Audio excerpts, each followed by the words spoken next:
नमस्कार, मैं ज़िया अहमद। आप देख रहे हैं बिहार हर समय। पूर्णिया जिला के श्रीनगर प्रखंड में राजकीय उच्च माध्यमिक विद्यालय श्रीनगर पूर्णिया में मुख्य वक्ता दीपांकर भट्टाचार्य, राष्ट्रीय महासचिव भाकपा माले के शानदार समागम में हजारों कार्यकर्ता एवं ग्रामीण शामिल हुए। वहीं दीपांकर भट्टाचार्य, राष्ट्रीय महासचिव भाकपा माले ने कहा, हमारी लड़ाई सरकार से है, हम सरकार से लड़कर आप लोगों के हक को दिलाएंगे। अभी हमारे लोकसभा में 2 सांसद और विधानसभा में 12 विधायक जो आप लोगों के हक के लिए लड़ाई लड़ रहे हैं और हमेशा आप लोगों के लिए लड़ेंगे। वहीं दीपांकर भट्टाचार्य, राष्ट्रीय महासचिव भाकपा माले ने कहा, हमारा पद यात्रा 1 फरवरी फारबिसगंज से 5 फरवरी पूर्णिया तक चलेंगे। उसके बाद फिर अगला प्रस्थान 9 मार्च को पटना के लिए निकाले जाएंगे। वहीं भाकपा माले के राज्यसभा कमेटी सदस्य कॉमरेड मुख्तार ने कहा, महादलित समाज के लोगों को इस पदयात्रा से काफी फायदा होगा और सभी जाति धर्म के लोगों को फायदा होगा। वहीं मौके पर सालिक हुसैन, चंद्रशेखर कुमार आजाद, संजय कुमार मालदार, संजय ऋषि, सिताबी ऋषि, सुशील ऋषि, नागमणि ऋषि, शिवानी, बबलू सोरेन, अख्तर, फुरकान, सैकड़ों की संख्या में जनप्रतिनिधि एवं ग्रामीण उपस्थित रहे। बिहार हर समय के लिए पूर्णिया जिला से मोहम्मद आसिफ की खास रिपोर्ट। और कहाँ तक आप जो है जाने की? सबसे पहले तो आप लोगों के माध्यम से श्रीनगर वासियों का बहुत बहुत शुक्रिया। आज ज़बरदस्त यहाँ हम देख रहे हैं कि लोगों ने पदयात्रा का स्वागत किया है और अभी एक समागम यहाँ होने वाला है। ये पदयात्रा फारबिसगंज से हम लोग चले 1 तारीख को और कल पूर्णिया में पदयात्रा का समापन होगा बदलो बिहार समागम के साथ। ये 5 दिन की पदयात्रा फारबिसगंज से पूर्णिया तक। इससे पहले 2024 के अक्टूबर में 16 से लेकर के 26 अक्टूबर तक बिहार के अन्य हिस्सों में हम लोगों ने पदयात्रा निकाली थी, बदलो बिहार पदयात्रा न्याय यात्रा के रूप में।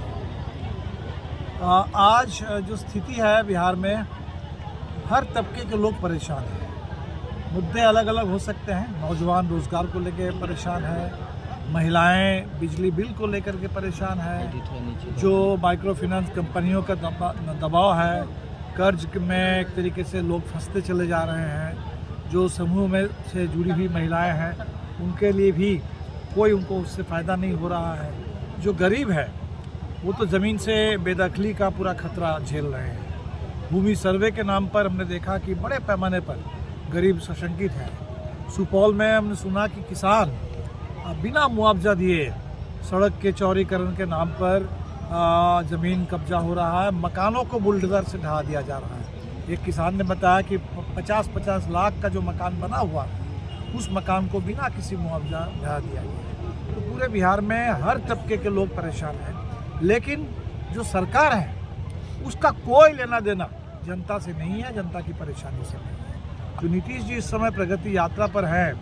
हमने देखा कि जहाँ जहाँ जाते हैं प्रगति यात्रा में, हम लोग तो चल रहे हैं, लोग हर जगह मिल रहे हैं, अपना अपना मांग के साथ ज्ञापन दे रहे हैं, लेकिन नीतीश जी के पास कोई जा करके अपना ज्ञापन दे दे, ये बिल्कुल संभव ही नहीं है। वहाँ पूरा प्रशासन का आतंक है और खासकर माले के नेताओं को तो घर में नज़रबंद करके रखा जा रहा है, थाने में बुला करके बैठा के रखा जा रहा है ताकि बिहार की रसोइया अपनी आवाज़ ना उठा सके, आशा कार्यकर्ता अपनी आवाज़ ना उठा सके, जीविका बहनें अपनी मांग ना कर सके। बिहार के नौजवान अभी बीपीएससी के परीक्षार्थियों के साथ जितना अन्याय हुआ, पटना में उनके ऊपर जो लाठी चली, वो अब नौजवान अपनी मांग ना उठा सके।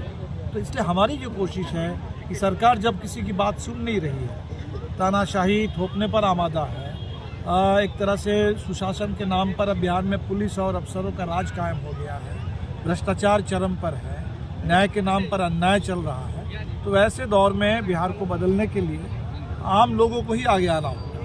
हर जो आंदोलन हो रहे हैं, जो भी लोग परेशान हैं, पीड़ित हैं, वो लड़ रहे हैं। तो हमारी कोशिश है इन तमाम छोटे बड़े आंदोलनों को एक मंच पर लाया जाए और ये जो बदलाव की मांग, ये बिहार के हर कोने से हम देख रहे हैं कि उठ रही है, लेकिन ये बदलाव आगे की ओर हो। कुछ लोग बिहार को पीछे धकेल देना चाहते हैं, कुछ लोग चाहते हैं सीमांचल में आकर के त्रिशूल बांध दें, यहाँ आकर के बांग्लादेशी घुसपैठ का हवा खड़ा कर दे, जबकि सीमांचल की प्रॉब्लम है कि लोग पलायन की मार झेल रहे हैं, यहाँ रोज़गार नहीं है। तो रोज़गार की बात करने के बजाय वो यहाँ घुसपैठ की बात करते हैं।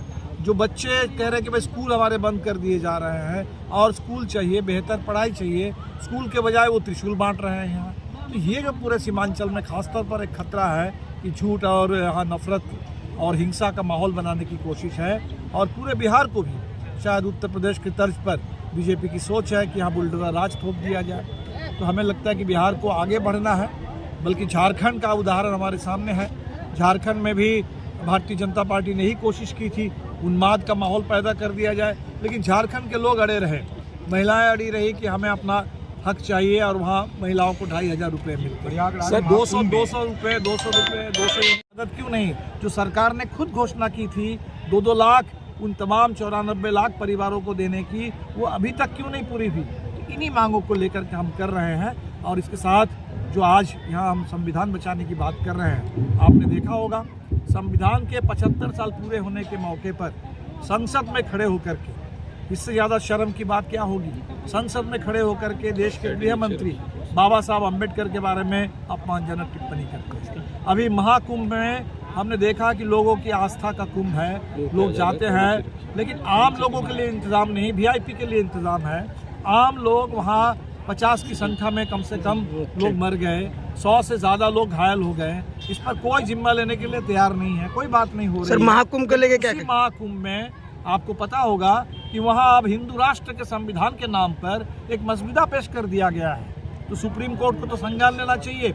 सुप्रीम कोर्ट इस देश में कॉन्स्टिट्यूशन के कस्टोडियन है, और कॉन्स्टिट्यूशन के खिलाफ इतनी बड़ी साजिश हो रही है कि इस देश को बदल करके यहाँ संसद को ख़त्म करके राष्ट्रपति शासित प्रणाली लागू कर दी जाए और पूरे मुस्लिम समुदाय का वोट डालने का अधिकार छीन लिया जाए। ऐसी बातें उस कुंभ में जा करके लोग कर रहे हैं। तो हमें लगता है कि बहुत इस देश में के लिए चिंता की बात है। बिहार आगे बढ़े। बीजेपी का बी टीम का अलग है। हम किसी पार्टी पर कोई टिप्पणी नहीं कर रहे हैं। हम सर, कह रहे हैं एक कि राजनीतिक जो दल के भारतीय जनता पार्टी इस समय देश में राज कर रही है, बिहार में भी राज कर रही है। बिहार में हम लोग नीतीश जी बोलते हैं जरूर, लेकिन नीतीश जी तो भाजपा के बल पर चल रहे हैं। नीतीश जी के कंधे पर बंदूक तो भाजपा की है। तो Bharatiya Janata party double engine की सरकार, तो डबल इंजन सरकार से ही लोग परेशान है, और उसको जिम्मा लेना है कि बिहार में 20 साल से इतनी जो बातें हो रही है, न्याय के साथ विकास, सुशासन, आज सुशासन के जगह पर पुलिस राज, गुंडा राज, अफसरशाही क्यों? आज न्याय के नाम पर अन्याय क्यों? बिहार के आम लोगों के साथ आरक्षण 65% करने की बात हुई, हाईकोर्ट ने उस पर रोक लगाई, तो उसको 9वीं अनुसूची में डाल देना है। सीधी सी बात है। संसद में अगर प्रस्ताव पारित हो जाए, जैसे विधानसभा में प्रस्ताव पारित हुआ, और दोनों जगह मोदी जी और नीतीश जी है, दोनों जगह ही हैं, तो उसको पारित कर दे तो उस पर कोर्ट की दखलंदाजी बंद हो जाएगी। जैसे 69% आरक्षण तमिलनाडु में लागू है, बिहार में 65% आरक्षण लागू हो जाएगा। तो इससे इन मुद्दों से भागने की जो कोशिश है, और फिर बिहार में आकर के फिर विकास के नाम पर बकवास है, इसके खिलाफ सर भाकपा माले कहाँ स्टैंड कर रही है एक राजनीतिक दल के रूप में? अभी बिहार का जो परिप्रेक्ष्य है राजनीतिक दलों का और जिस प्रकार का समीकरण है, तो भाकपा माले अभी कहाँ स्टैंड कर रही है? माले आपने तो देखा होगा 2020 के चुनाव में हम महागठबंधन में थे, अभी भी हैं। 2024 के चुनाव में देश के पैमाने पर इंडिया गठबंधन बना था, उस इंडिया गठबंधन में हम लोग हैं। क्योंकि इस समय देश में संकट इतना ज़्यादा है, आर्थिक संकट इतना ज़्यादा है, राजनीतिक संकट इतना बड़ा है। इस देश में संविधान जब खतरे में है, तो अकेले तो माले इसमें नहीं हम लोग लड़ पाएंगे, सबको मिल के लड़ना होगा। और इसीलिए हम तो चाहते हैं कि जो बड़ी एकता बनी है देश के पैमाने पर, बिहार के पैमाने पर, वो एकता बरकरार रहे, आगे बढ़े। लेकिन माले गरीबों की पार्टी, आंदोलन की पार्टी, और इसीलिए माले से जो बिहार की अपेक्षा है, वो अपेक्षा हम चाहते हैं कि हमारे तमाम साथी मिल करके हम लोग पूरा करें। विधानसभा में जो भी हमारी ताकत है, संसद में हमारे 2 सांसद पहुंचे हैं, तो माले का पूरा संसदीय दल, माले का पूरा विधायक दल, वो बिहार के लिए, बिहार के विकास के लिए, गरीबों के हक के लिए समर्पित है। संविधान की रक्षा के लिए, आज़ादी की रक्षा के लिए, देश में सांप्रदायिक सद्भाव के लिए, सामाजिक न्याय के लिए समर्पित है। और इसी के साथ ही माले आगे बढ़ रहे हैं। स्मार्ट मीटर जबरदस्ती लगाया जा रहा है सर घरों में। हम लोगों ने इसलिए कहा कि स्मार्ट मीटर जबरदस्ती ये नहीं चलेगी, और बिहार में बल्कि 200 यूनिट बिजली फ्री करो, जो दिल्ली में फ्री है, जो पंजाब में फ्री है, जो बगल के झारखंड में फ्री है। और बिहार यहाँ सबसे ज़्यादा गरीबी है। सरकार खुद मान रही है कि 94 लाख परिवार, उससे भी ज़्यादा, वो 6000 से कम कमाई में है, और 6000 से कम कमाई महीने की है। ऊपर से मोदी जी 1000 रुपये का सिलेंडर, और नीतीश जी अगर 1000 रुपये का बिजली बिल थोप दे, तो 6000 वाले जाएंगे कहाँ? और इसीलिए हमारी सीधी मांग है कि स्मार्ट मीटर का, ये जो पूरे लोग कह रहे हैं वाला मीटर आ गया है, ये लूटना बंद हो, और लोगों को 200 यूनिट तक बिजली फ्री कर दी जाए, बकाया बिजली बिल माफ हो। बिजली का अधिकार है लोगों का, तो गरीबों से बिजली का अधिकार छीनने की कोशिश हो गया यार। शराबबंदी के बारे में क्या करने शराबबंदी फेल कर गई। बिहार में नीतीश जी शराब पिलाने का काम ही नीतीश जी ने किया था। हर पंचायत तक शराब का ठेका खुल गया था और फिर शराबबंदी के नाम पर जो हुआ, अब शराब से लगातार मौतें हो रही है। जेल में शराबबंदी के नाम पर गरीब बंद है।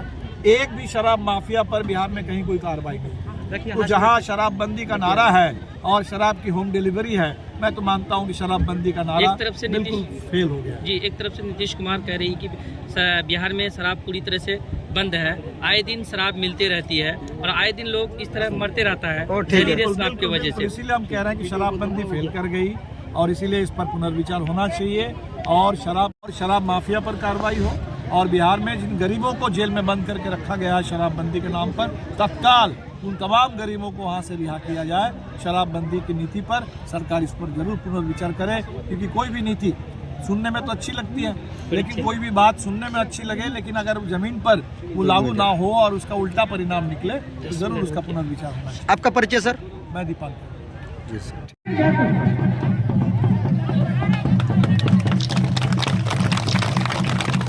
अब हमारे भी शशि यादव जी हैं जो एमएलए हैं भाजपा वाले के, हम चाहेंगे उनका स्वागत शत्रुघ्न यादव पहला पहना करके करें। शत्रुघ्न यादव, शशि यादव एमएलसी भाजपा वाले के।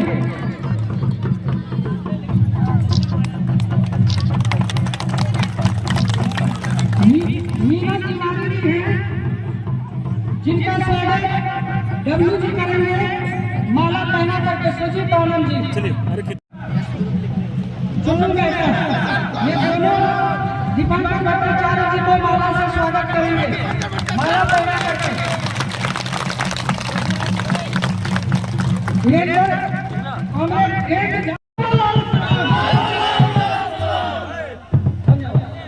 आपके गरीब भाई हूँ, मैं आपके समाज का बेटा हूँ।